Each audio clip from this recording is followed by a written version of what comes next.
Alrighty, we are live on Twitter and YouTube. What's going on, everybody? All right, guys, how's it going? So this is the last AMA before we launch on Wednesday.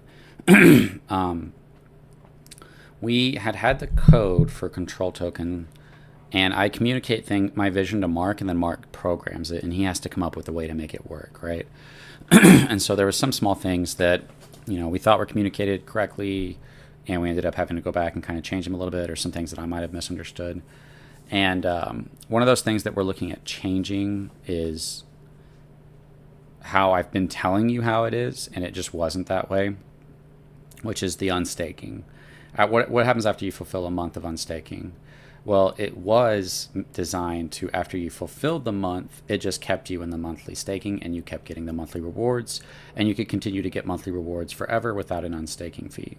And I was like, oh, that's kind of a cool feature, but I haven't been telling them that. And what I wanted was something that auto unstaked them. And the reasons for that, it's always going to be for what's the best decision for the project. It's more beneficial if people don't have wallets, potentially large amounts of wallets that are forever staked in the reward pools that somebody lost or they don't have access to. And so in order to get the monthly, you'll have to stake in the monthly, and then it'll unstake you at the end. And so Mark just has to go back in and add something, and it'll auto unstake for you. So he said he would do that. It's better that way. Initially how Mark had it, which wasn't how I was communicating it to you guys, which is good, was that you could stake in the 12 months, and then you could just stay staked forever with an unstaking fee. And that could potentially become a problem later down the line if the project kept doing well for a long period of time. But no, it's going to be that it unstakes people. So if somebody loses their wallet, if somebody has a dead wallet, all of that, we don't want those eating away at the fees, right? We don't want those eating away at the rewards. That's value that if you're giving, and that's kind of how it worked with previous projects, if you give value to all wallets, well, a lot of that value, for one, it's being diluted among all the wallets, and two, there might be wallets that are just dead, and that's just kind of like throwing away value. And that may not be significant, but if somebody loses a large wallet, it could be. And so this is a better structure that it'll auto unstake you. You'll have to go back in and stake. But the good part is if you're staking for 6 months, that's 6 months before you have to go back in and then restake into the next 6 months if you want it. Really, the only dangerous part I've kind of seen is, what about the person who stakes for the 6 months at the 6 month? Like, we're coming up on the 6 month rewards, and you stake right at the 6 month. Now you're cutting it super close to the 12 months.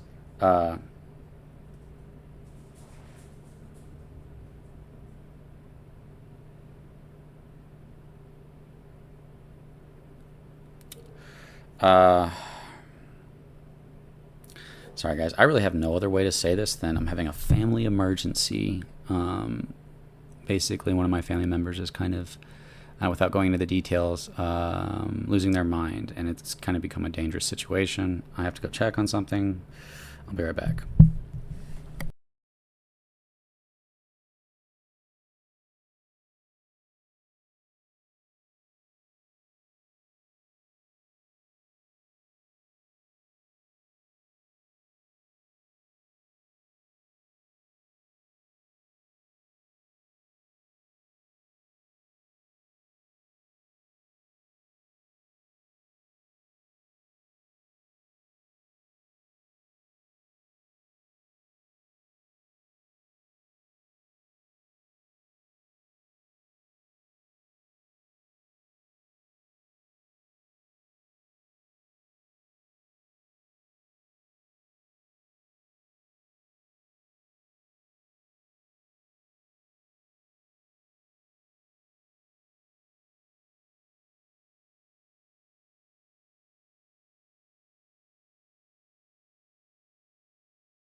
All right, sorry about that, guys.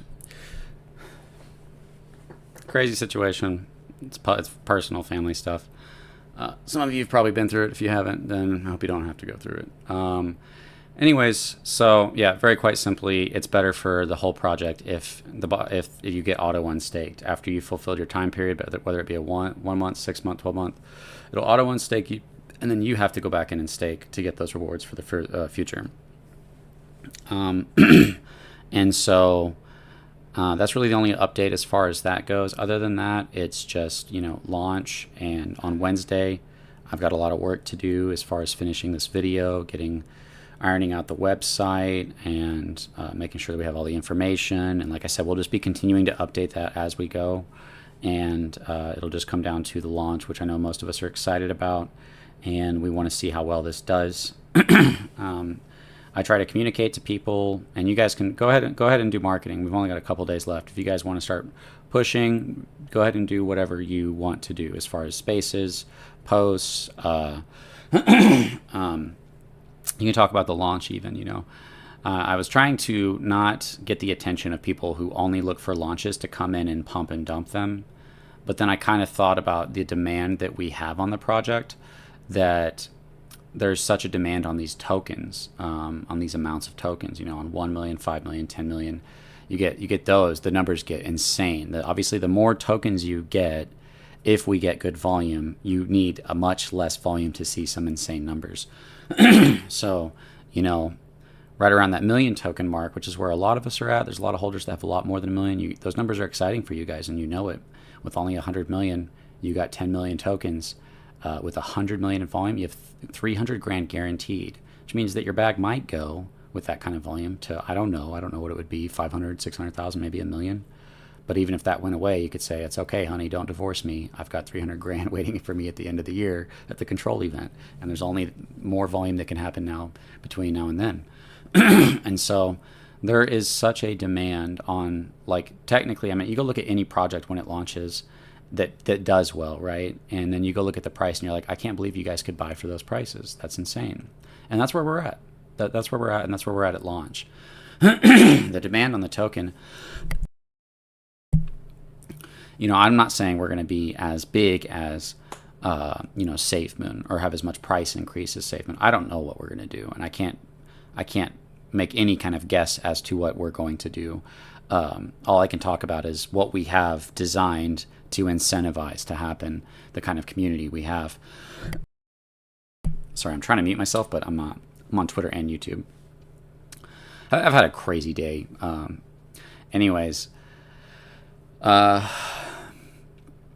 had a battery.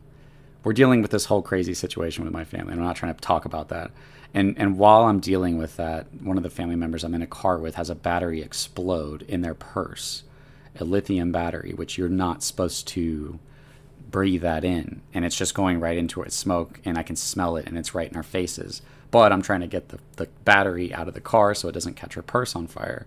And so we kind of had to be exposed to that a little bit, and then get the purse out, and then get the battery out, and then air out the car. But we basically breathed in a battery that exploded. So that's why I have a cough. It's kind of aggravated, whatever kind of condition I already have.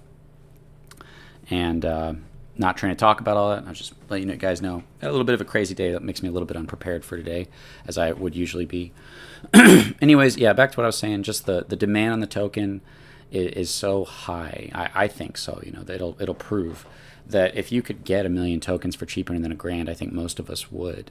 Because only if you get 2 million tokens and we get 100 million in volume, that's 60 grand guaranteed protection against how you play the game of selling your bag. Because you're still going to be playing that game of selling your bag.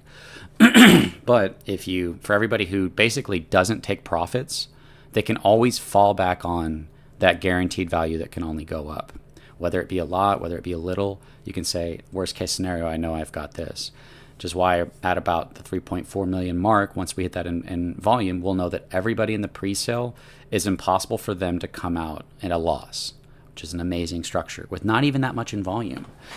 And because you're either taking profits or you're staking and getting your rewards. And so to know that everybody who does the pre-sale can guarantee come out in a profit, that's a win. Even if it's not a lot, even if you sell for $10 over what you put in, that's a win. You made $10. Most people probably aren't going to do that. Most people are probably going to wait and hope for the volume and the potential of that volume. I'm not sure. I'm not an expert in crypto. I haven't watched projects launch. I haven't studied. I mean, I have studied and I've been in here for a while, but I'm just not somebody who has dedicated their life to watching projects launch. The goal is that if we draw in a community, which we have, like what you guys are the foundation. You guys are kind of at this point the most important people when it comes to the future success of this project. In terms of, if we get that momentum going, you guys are going to be sitting on the biggest bags, and it's going to be our vision of the future that allows for us to sit on those bags basically and allow this project to grow. Because if you sell those bags, then it stunts the growth of the project and people lose interest. That's basically how every crypto works. That's the reality of it, whether people don't like to talk about that or not, or whatever. And so how do you get people to sit on large bags? Well, they have to have a massive expectation of value in the future, and they can have that with taxless tokens. But with this one, we have actual guaranteed value in the future. And that's why I say, what kind of implication will guaranteed value have on the effect of current holders and future holders? Somebody come in and buying this token, they can know, oh, when I buy, I immediately have this share of value, and it can only go up into the liquidity pool, or I'm sorry, in the future rewards. That's crazy. Even if it's less than what you're putting in. Oh, I'm putting 10 grand in, but I also have $1,000 guaranteed value in the future. That's awesome, right? For 10 grand, even if it's that's the difference. Usually you put in 10 grand and there's nothing, right? And so, there's a lot of people coming out of the woods, and it's important to know who these people are. It's almost not even worth giving attention to. These are people who are mad at me because I covered SafeMoon, and I was right. I told the truth about SafeMoon. Yes, I covered it positively. As soon as I found out negative information, I didn't hide that or conceal that. I broadcasted it. I went up against the biggest Twitter people, Randolph, that one guy that was had a bald head. I forget his name. Chris Harris, SafeMoon Addict. I went against all of them, and I didn't try to go against them. I was just trying to reason with them and say, hey, we have to talk. We can't bury this. And that alone was enough for them to basically try to cancel me, put out hit pieces on me talking about. Randolph said that I wasn't talking positively enough about SafeMoon, and he blocked me. Let me grab a drink in a second. And now he's talking trash about this project. And so it's not even worth mentioning, because if anybody can believe those people who've already proven themselves to be dishonest about what's going on in the space, and to fall into the biggest pits of leading people into the biggest financial loss, including SafeMoon, including convincing people that Evergrow is a bad idea when I talked about it early. If you're going to fall for those voices, then continue to trust those people who caused you to hold SafeMoon down to zero. If that's the voice you trust, then keep trusting that voice. I'm not worried about it. Let them bark. Let them do that. That's going to continue to happen. There's a lot of people that hate me. There's people that hate me because I'm conservative. There's people that hate me because I'm Christian. There's people that hate me because I covered the truth about SafeMoon. There's people that hate me because I didn't join in on their spaces and talk trash to everybody like they did, and they mocked my spaces, and I just said they weren't funny. Well, now they hate me forever. And so there's a large group of people that hate me just because of who I am. Maybe I'm responsible for some of that or not, but just know that there's people out there that are going to do their best to try to make me look bad. And it's kind of funny what they've come up with so far, which is credit card debt from an account opened in 2020, when I know I didn't open an account in 2020, which I was just like, dude, that's hilarious. Either you have the wrong guy or somebody committed identity theft. But even if that was true, that's credit card debt. You jackass. That's not fraud or scamming. I didn't tell anybody I'm a rich guy and you guys should trust me. I said I'm not wealthy. I've always said that. There's never been a time where I haven't said that. I'm not like poor, but I don't make much. You know what I mean? If that's going to affect your decision to invest in me or not, yeah, do whatever whatever investment decision you want to make. I don't care. But Yeah, as I get more attention and as this does better, those people are going to have a desire to attack me more because they'll be getting more of an audience, right? The bigger we do, the bigger those people are going to get for just piggybacking off of trying to talk badly about me, because that's what people fear. They fear bad information coming out about a project or a person, and so it's just important to keep that in mind. I think everybody here already trusts me, and you already know why, because I just demonstrated my character over a long period of time of who I am. I'm not saying I'm a perfect guy or any of that, but you guys just know, you've seen me face a cult, basically, saying the worst things about me and being like, I'm not backing down, and in fact, you guys are pissing me off, and I'm going to keep saying this even louder. You've seen me deal with the toughest information at the hardest times, and prioritizing your guys' bags or your benefit over the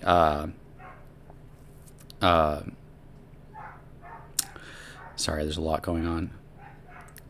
Prioritizing the truth over trying to keep you guys believing in a lie. It's like, yes, I want Safe Moon to go to the moon. I wanted it to go to the moon. I'm not going to lie to myself about it. I'm not going to lie to you guys about it. Hey, Hank just said John said it was a rug. Should I bury that and say, no, we're good, we're going to the moon? Or maybe we need to be a little more honest about what's going on. And so, that's the kind of thinking that we have with this project. Is there's zero benefit into prioritizing. Give me 1 second.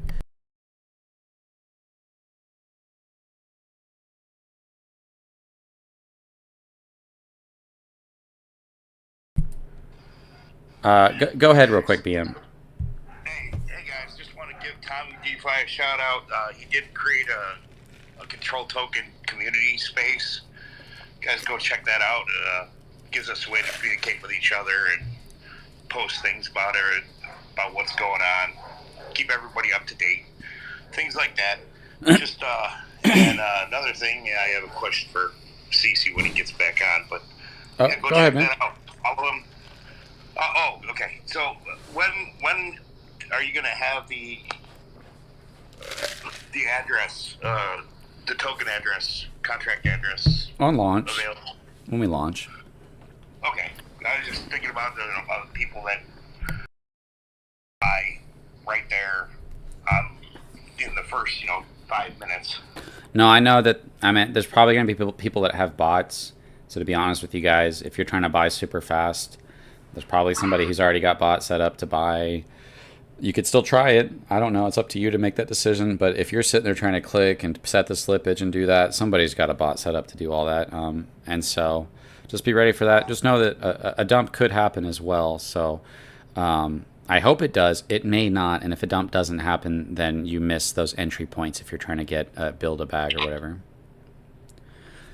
Just asking. What'd you say, BM?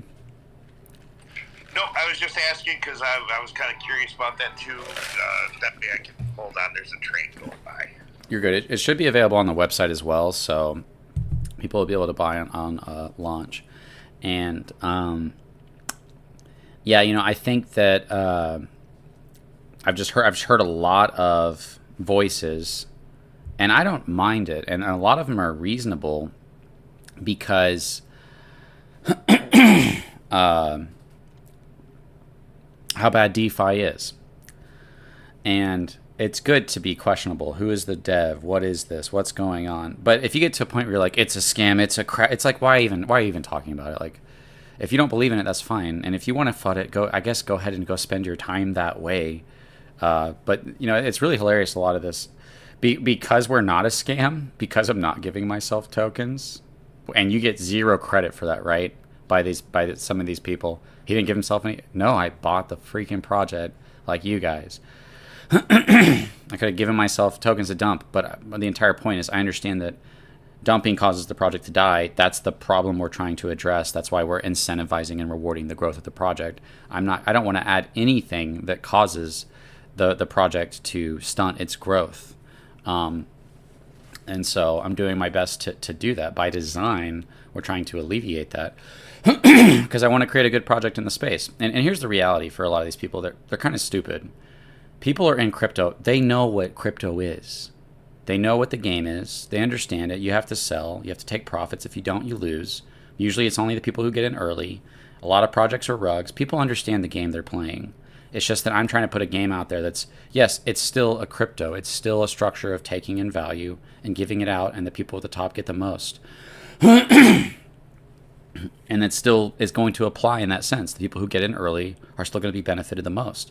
It's just that because of this structure, if a massive sell-off happens, we provide entry points for outside people to come into and buy into those rewards, as opposed to just buying into the hope that the price is going to go up.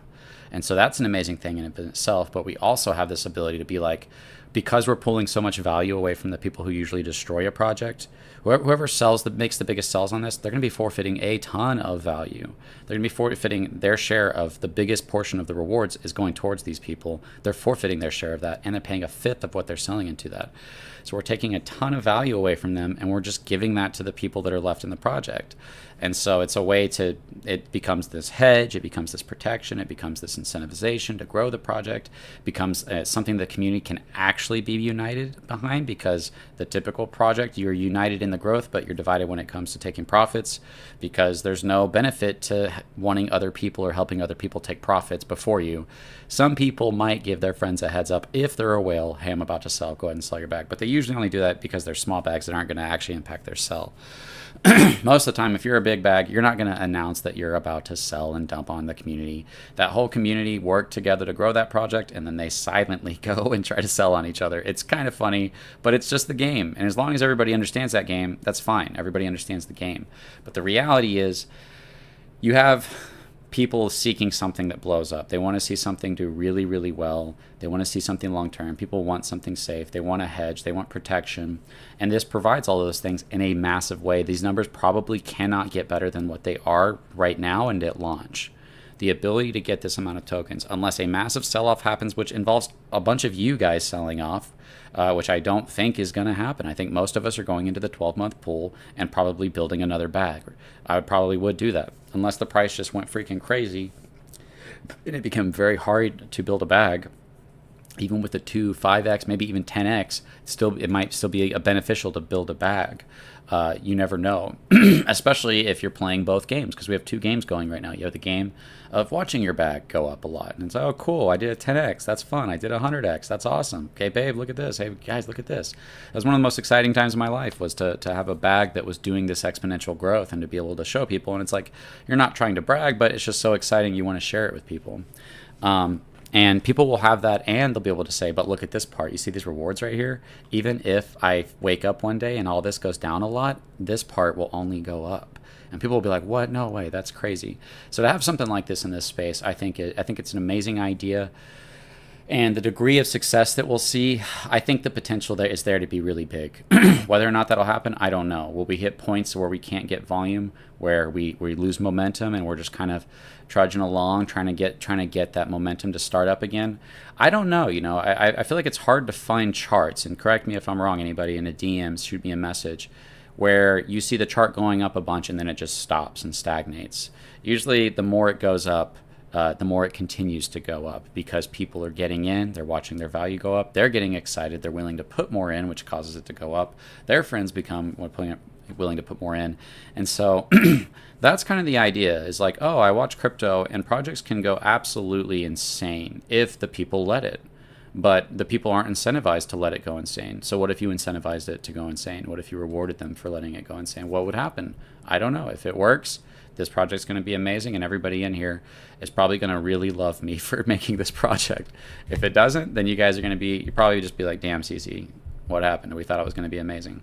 I think it's going to be unlikely. I think this doesn't do well for everybody who's in the pre-sale, at least. As the project grows, obviously the people that are going to be losing are, if this project does what I'm aiming for it to do, are going to be the people that buy at the highest points before a dump happens. They can still have those rewards that go up, especially if you could even buy it right before a massive dump and be like, damn, I bought it the worst time and now I'm not getting a great share of those rewards, but I still have 7 more months of rewards. So maybe even buying at a bad time eventually with enough volume can make up for buying it in a bad time. And this project has that opportunity for that to happen, which is really cool. and it also has the potential for the price to, go up again and take those profits. But ultimately, I'm just trying to focus on the reality of what it is that we have to deal with to make this project successful and what obstacles we might overcome. And people are throwing out things of people don't like high tax tokens. That's bullcrap. People don't care about that. The project price goes up, people will go crazy. SafeMoon, Evergrow, and you say, oh yeah, but that was SafeMoon and that was Evergrow. It's like, okay, and I was one of the main YouTubers for SafeMoon. If you know about SafeMoon, you might have watched a crypto control video. If you watch SafeMoon YouTube, you've definitely seen one of my videos. And if you know about Evergrow, it's very likely that you know about me. And I was this kind of bridge to leading people to Evergrow. I'm the one who showed the numbers for Evergrow. That's why people got excited about Evergrow and followed me into Evergrow and played a role in helping it do well, because we brought people who were looking for long-term reward systems, and they saw how good Evergrow was through my videos, which you might not have seen that if I didn't demonstrate that on paper. The cost of Evergrow versus the amount of volume versus the price entry point and what that could be. And a lot of people made tens to hundreds of thousands to even millions of dollars by following me into that project. I was able to help those kind of people, and that's something I can look back and be like, awesome, that's what I want to do. I made money on that, and I help people make money on that. Maybe I should have set up a donation thing, because some of those people at the time might have sent me a thank you for helping them. But ultimately they had to make the decision to risk their money on that project. I just kind of helped get them excited into it, and it did well. And I've covered other projects that haven't done well, but there hasn't been many projects that I've gotten excited about. The only projects I've gotten excited about are Evergrow, SafeMoon, which I was wrong and I was late to the game, and it was my first project. Vitreous, and we'll see how that goes. It really just depends on whether the utility works. And SquidGrow. SquidGrow has a crypto billionaire running the project. Now, if you think you have to just say, well, if a guy had hundreds of millions of dollars running a project, would he eventually get it to do something in terms that would benefit you? That's up to you to make that decision or not. Maybe, maybe not. I don't know. We'll see. I think it has massive potential because he's one of the best traders who has the biggest connections and all that jazz. And he's creating Silent Swap, which is this thing that I probably will be promoting to you guys if we do well, because basically Silent Swap will allow you to be able to send people funds while hiding it on the blockchain, and it does it without losing your custody, which is really cool. That's the main utility that SquidGrow is working on, which if you guys make hundreds of thousands to millions of dollars in DeFi, whether it be in this project or in other projects, you'll be able to use Silent Swap to basically send people or send other wallets your transactions. And it's something you could technically already do. This just simplifies it for you, makes it easier, and you don't lose custody of it. And so you'll be able to, basically, if you don't want people tracking every little thing you do, whether you're trying to not expose certain wallets or where they're off-ramping or whatever, not because you're committing fraud, because you shouldn't do that, but because you just want some privacy in your life, and you know that people are going to track big wallets if you do well. So that is probably something, because I'm, still technically on SquidGrow, will be pointing you guys towards as an opportunity if you do well. But that's why I look at all those projects and I say those have opportunity. So, but the point I was trying to get at is the connection that I have to two of the biggest reward projects ever created. Now, SafeMoon, I was not there for when it blew up. I had no role in SafeMoon blowing up, but I did have a role in sorry, I'm trying to think of the word. Communicating a future of what it could look like if we hit different lines of success. And I always base that off of your belief. I'd say, look, this is based off of what you believe, your ability to invest, and then what happens. And I'd always try to undermine it with, it may not do well, but here's the numbers if it does do well. Because that's really all you can do with anything, is say, here's what happens if it does well, here's what happens if it doesn't. It's up to you to decide that, yes, the fun moon numbers are exciting, but it can become unrealistic and it can hurt your bag. That's why you have to be willing to understand that what you're investing in stuff, it needs to, in your mind, be something that you've thrown away. Because if it's something that you're unwilling to let go of, when you lose it, you will regret it and you'll feel a terrible feeling. But my connection to these projects, like I said, I'm connected, intimately connected. I actually did help teach people in SafeMoon about some things about the liquidity pool, about swap and liquefy, about the difference. And many of the time, these maxis would come at me and say, "Oh, it causes the price," and I'd go in and I'd be like, "No, it doesn't. It's swap and liquefy." And I'd explain that to them, and they'd all disagree with me, and they'd find out I was right. That was the kind of the reoccurring experience I had with them. Is like they would all disagree with me on why whatever change they made was the best thing ever, and then they'd eventually find out I was right. Anyways, I would put out these math videos, and people really enjoyed that, and I found that, people find that very interesting, but I'd also cover the FUD. But then because I understood tokenomics so well, which by the way, shout out to DeFi Mark. If you followed me into Evergrow and you made a lot of money, it probably wouldn't have happened if DeFi Mark didn't teach me. Now, I'm not saying he tutored me for a long time, but he answered all my questions. And I spent a long time sitting there thinking about, wait, where's the supply at? And where's this supply at? And is there a certain amount that doesn't get reflections? And how do you do this formula? And what's this? And I was able to figure those things out. And they're not super complex, but he still helped me understand them.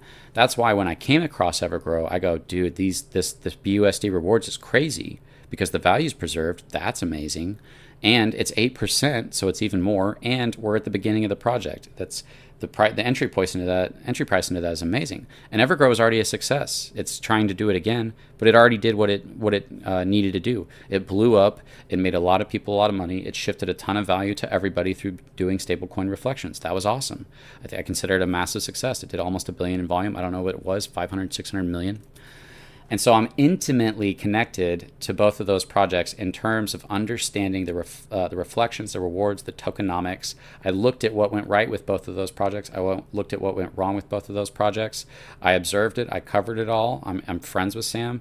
And then in the background, I'm also watching what's going wrong with all of DeFi. And then I'm using all of my knowledge and experience to create a reward project that deals with the problem of why all projects are failing. It's not just, hey, here's a reward project for the sake of a reward project. It's that if you don't shift value away from the liquidity pool, it's only going to benefit the people at the top, and the project's only going to last as long as those early buyers want it to. And so if people are going to say, well, SafeMoon and Evergrow, that's something special. And it's like, well, yeah, that'd be like if I was comparing myself to Bitcoin and Ethereum, where I have zero connection to them. But my audience, the people who know me, are who? SafeMoon and Evergrow. Those are the people who know about me. And a lot of them used to love me. Some of them still do. A lot of them might not like me, but they probably realized I was right about the project finally. And now they've just kind of gotten quiet. A couple of people have said, hey, you were right. Sorry about, talking trash to you. And the people I got into Evergrow, they don't have anything against me because Evergrow didn't do terrible. It did great and they're still happy with me. But that's my audience. My biggest audience is SafeMoon and Evergrow holders. That's who knows about me. And so when it comes terms to this, I'm like, guys, if you followed me for SafeMoon, if you followed me for Evergrow, don't buy this project, but look at it and understand it and then decide for yourself. Because I find it impossible to look at SafeMoon, to look at Evergrow, and to look at this and to not be 10 to 100 times more excited about this type of structure than those projects. And it's not to crap on them. It's not to do that. I think SafeMoon was amazing in many ways, even with all its faults. I still think it was amazing. I think it had an amazing community. I think a lot of things did go right. Removing all the fraud and the scam and the taking tokens and all the maxi bullcrap, it had a lot of pros to it. Evergrow did too. Evergrow had a ton of pros, and there was no fraud. There was no scamming. It's just that the people at the top took profits, and that destroyed the price and it destroyed the rewards once after they lost that momentum, and now they're seeking to build utilities, and I hope they do well. But the reality is that they didn't have any value left in the future. And so through taking a tax project, you are taking something extremely powerful. The most powerful part of anything, more powerful than utilities, more powerful than anything, is what can happen to a project that people are bullish on. And people are just pouring value into the LP at an insane rate, at an exponential rate that causes the price to go crazy, that causes it to be something that's on everybody's radar where everybody's getting in. And so instead of letting all of that value be in the pyramid scheme where only the people at the top sell, everybody else becomes exit liquidity, we're taking value out of that. We're saying, nope, not to the pyramid scheme. You're going towards rewards. We're constantly doing that. Nope, towards the rewards in the future. That's going towards everybody who stakes. And so we're taking the most powerful thing and we're constantly pulling away from it, 13% of all those buys. And when people go to destroy it, we're pulling away 18%. And then those people, instead of getting their rewards like they did in SafeMoon and Evergrow, you just got your rewards on a daily basis. This project, it says, no, in order to get the rewards, we're only going to give that to the people that are committing to the project. If you stake, you're getting those rewards. And you're getting that based on the amount of time you commit to staking. If you're only staking for a month, you're only getting monthly rewards. You're not going to get the 6 month. You're not going to get the 12 month. But if you decide to stake in the 12 month, you're going to get the 12 month. You're going to get the 6 month. You're going to get the 1 month. If you got 1.2 million tokens, you're going to get that extra 1%. And there's all these unstaking fees at the end waiting for the people who make it to the 12-month event. And so it's a very awesome structure, and I think most of you guys are excited about it. We're going to experience, I think, a lot of backlash, but ultimately this project does well, and you guys can know that it's benefiting not just the sellers. That's an amazing thing to have on your conscience. It's not, we pumped this project and only the people who sold won, and awesome, I guess I lost. It's like, no, even if a sell-off happens at these different volumes, you have guaranteed value for that specific amount of tokens. And there is so many positive implications from doing such a small thing like delaying stablecoin rewards over a long period of time. It just never ends. And I'm not trying to be overly hype. It just literally is. If you have massive volume up and then massive volume down, it protects the price from going down too far. Otherwise, people could just come in, buy $1,000 and then get $1,000 in rewards, or get $2,000 in the rewards if the price goes down enough. And so that's why I showed you with that chart. It's on YouTube right now, but not on the Twitter side of things. If we hit 100 million in volume, the price for 1 million tokens cannot be below 30 grand, because anybody will be able to buy into profit. The volume increases the floor because the floor of the price is attached to the amount of rewards that you can buy into. And so what is that? 30 grand? That's a 30x from where we're at, which means that with 100 million in volume, the floor will be 30x from where we're at now. Otherwise, until the 12-month event happens. That's why I say some of these numbers are freaking insane. That's only 100 million in volume. I mean, if you really want to say, well, what if we only got 10 million in volume? Well, you can divide that by 10, and then it's 3 grand in guaranteed rewards. And 10 million in volume, everybody who did the pre-sale should be at a 3x guaranteed in the rewards. You might make more if you take profit, but I think that the sacrifice that I'm asking, or the vision that I'm portraying to the community, to understand that it's up to you guys. You guys have control. The control token is taking control away from the people who destroy the project, and it's giving it back to the community. You guys now have the control to take this project as high as you want to take it. And it's going to, why, if you're sitting there watching the bag go up, usually it's, oh, who's going to sell? Please don't sell. Oh, he's sold. Now I need to sell. Oh, he's sold. Now everybody get out. The ship's on fire. That's the typical crypto. You know what I mean?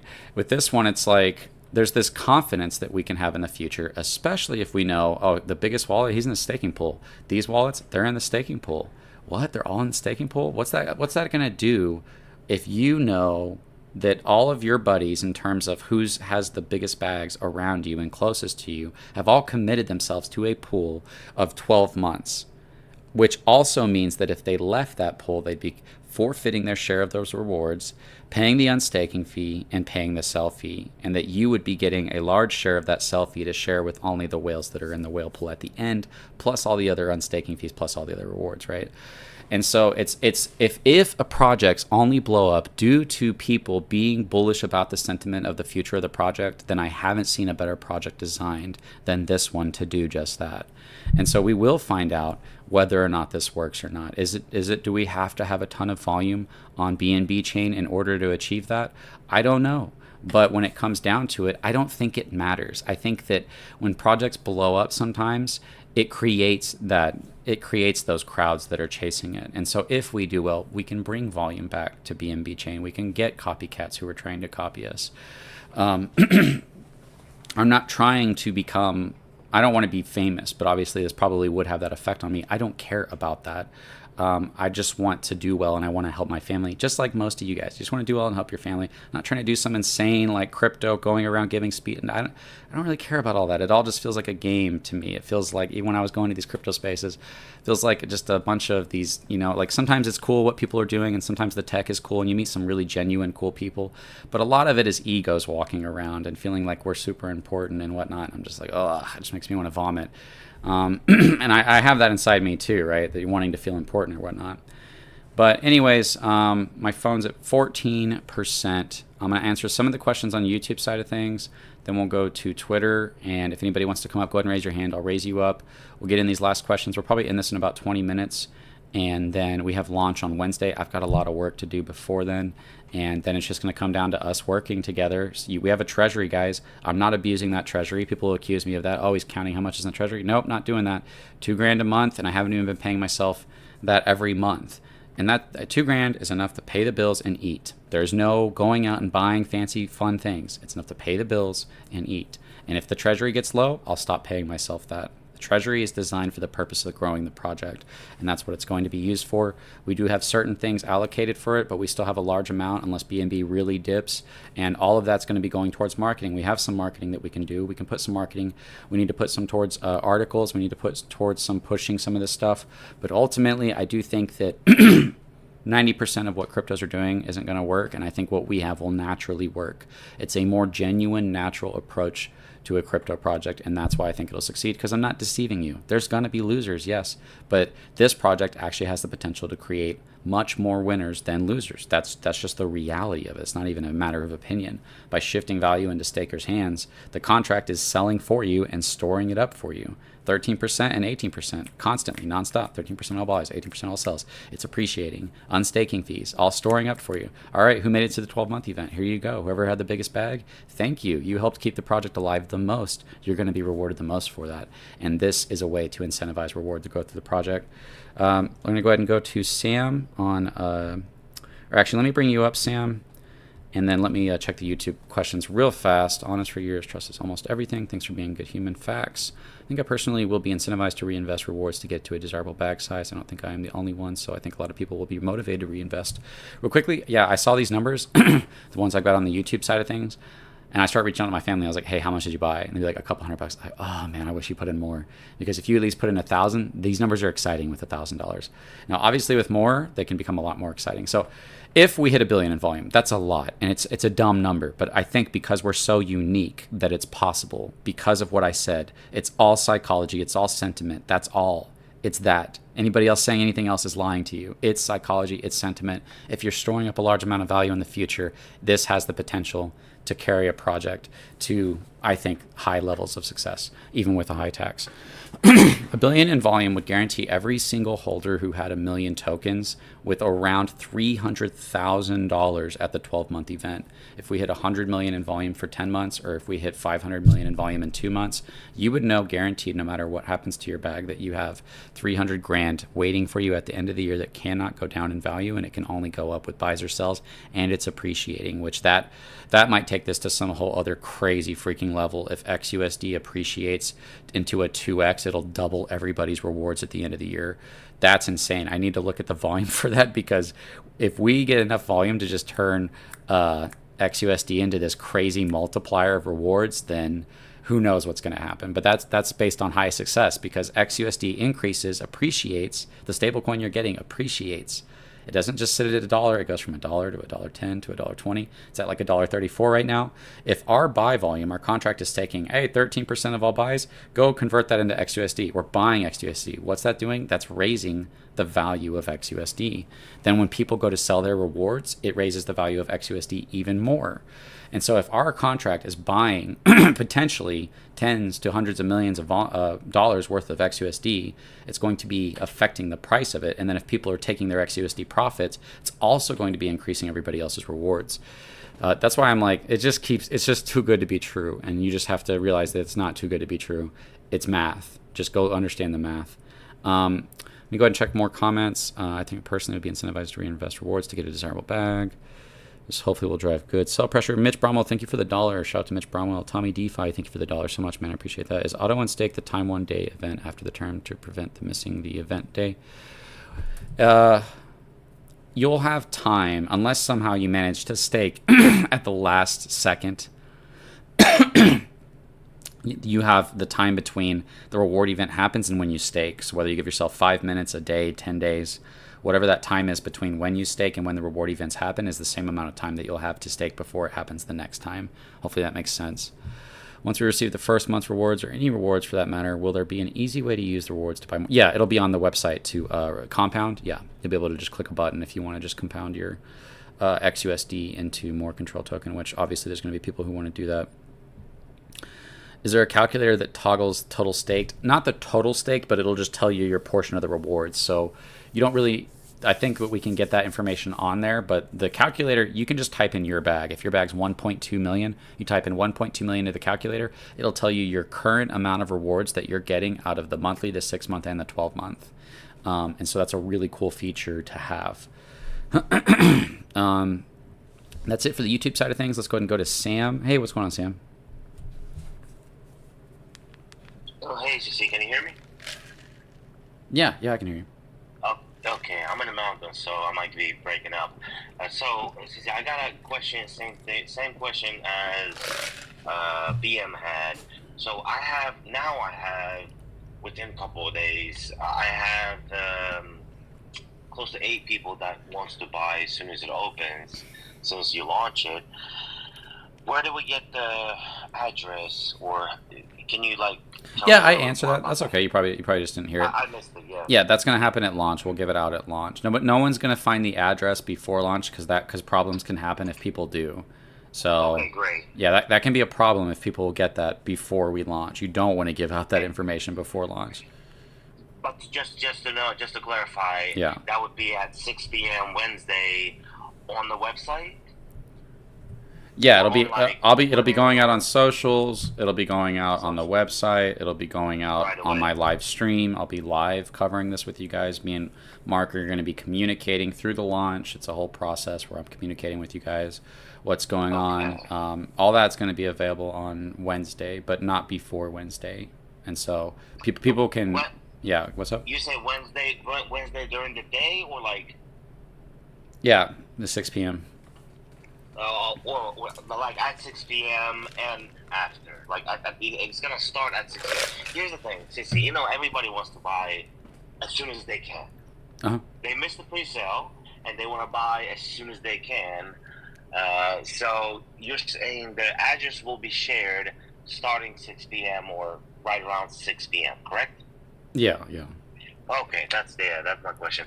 And it's going to be on social media and website and everything. You'll Okay, be able to buy thank you. directly on the website too. You'll be able to just go to direct buy. Yes, You can use your credit card. Yeah. I really like that. And I asked Mark about the limits, how much you can buy, and also what else I was going to ask. When it comes, anyway. I'll ask you another time. Okay, yeah, just shoot me a message. If anybody has any questions, you don't want to come up and ask them, I try to respond to all my DMs. Sometimes I don't get a chance to, and I do have a lot going on in my personal life as well that's making me really busy. And I'm going to be really busy after this as well because I just got crap going on. Anyways, was that all, Sam BM? You know what I feel like? What's up, man? You know what I feel like? After you launch, after everything's going on, all your family is just gonna leave you alone and say, "Hey, do what you gotta do." I think you're doing the right thing because this project is amazing. Yeah. And I come from the same background. And when you talk about yourself, I'm like, he's talking about me. So Awesome, yeah. After we launch, your family is gonna be much easier, much nicer to you. Absolutely. But all good luck to you, man. Seriously. Thank you, man. I appreciate that so much. All right, BM, did you had something else you wanted to say? Yep. I got one thing to say. You're gonna have a Twitter space at 6, and I'm gonna have a Twitter space at 8 for Whale Wednesday. Guys, show up. If I don't know how long you're gonna run it, but I'll pick it up at 8, and we'll go from there. Look at some charts, see how everything's going. Yeah, I don't know how long I'll go. It just depends on how exciting it is. If we keep growing and growing, then I might just keep streaming. But I don't think it would be going for more than 2 hours. But either way, yeah, make sure you're following BM because I'll try to join his spaces when I'm not busy and he talk about math, and that's the fun stuff to talk about is the math. Awesome, guys. Well, hopefully you guys feel confident, excited in this project like I do. Hopefully you don't feel like it's unfounded or that I'm convincing you to believe something that's not true. It doesn't mean that we don't still have hurdles to overcome, and I want this project to do well for you guys. I want it to do well. My family's in this. They bought into this. Nobody got any tokens. I want it to do well for them. And I don't want it to just do well for you guys. I kind of have to view everybody coming into this project as a part of the project of somebody who I want it to do well for. Obviously, I'm not going to be able to get everybody who comes into the project to do well. But as far as making content and guiding people and what the possibilities are, if the price goes up crazy, then the entry point into rewards isn't going to be the best.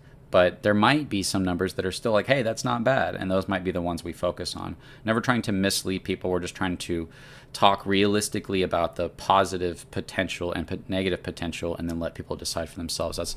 That's my only strategy with this. So yeah, my phone's about to die because, like I said, I got a lot of crazy stuff going on in my life right now. But I appreciate all you guys being here. And like I said, super excited for the launch. There might be just some annoying things with white paper and website that we might have to iron out that we might not realize until launch or whatever. Not a huge deal. We'll get it taken care of as we grow, whether it be traffic or whether it be something spelled wrong or whatever. We'll figure all that out. We'll get that momentum going, and we'll just be focusing on marketing and the fun part. That's why I tell people this is the most fun part of any project. So let's enjoy this part. You know, we've got the 6-month event afterwards. We've got the 12-month event, and we have some other things I've planned. But this might be one of the most fun times of this project, which is launch.